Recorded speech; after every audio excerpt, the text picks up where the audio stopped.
Alors, quelle place, plus globalement, pour les religions et surtout les nouvelles religions en France ou en Europe? Voici l'initiative de la ville de Hambourg, en Allemagne. Elle a décidé d'instaurer 3 jours fériés pour les fêtes musulmanes, 3 jours qui pourront être chômés comme pour les fêtes chrétiennes. Sur place, reportage Arnaud Boutet, Thomas Henkel. On dit de Hambourg qu'il y souffle un vent de tolérance. À la grande mosquée bleue, les fidèles confirment. Ils viennent d'obtenir des autorités municipales des jours fériés musulmans.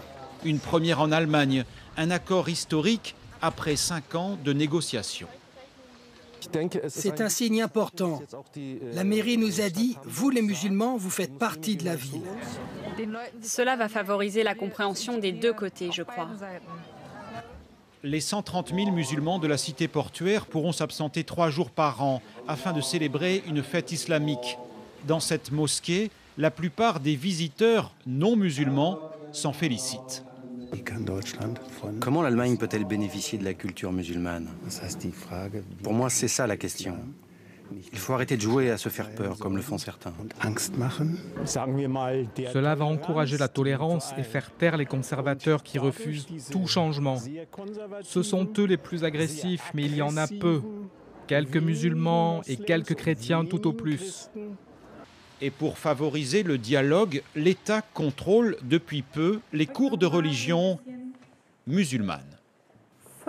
Quels sont les 5 piliers de l'islam? Il faut aller une fois à la Mecque. Nous sommes ici dans une école publique. Je me réjouis d'apprendre qui sont les prophètes.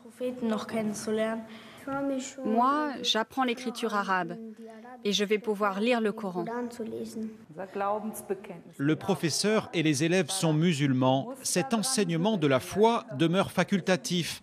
Il associe la religion au principe de la démocratie. Une quarantaine d'établissements tentent l'expérience à l'ouest du pays et d'autres devraient suivre. Et avec la reconnaissance des jours fériés, c'est là un nouveau pari sur l'intégration. En bref, encore à l'étranger, des images.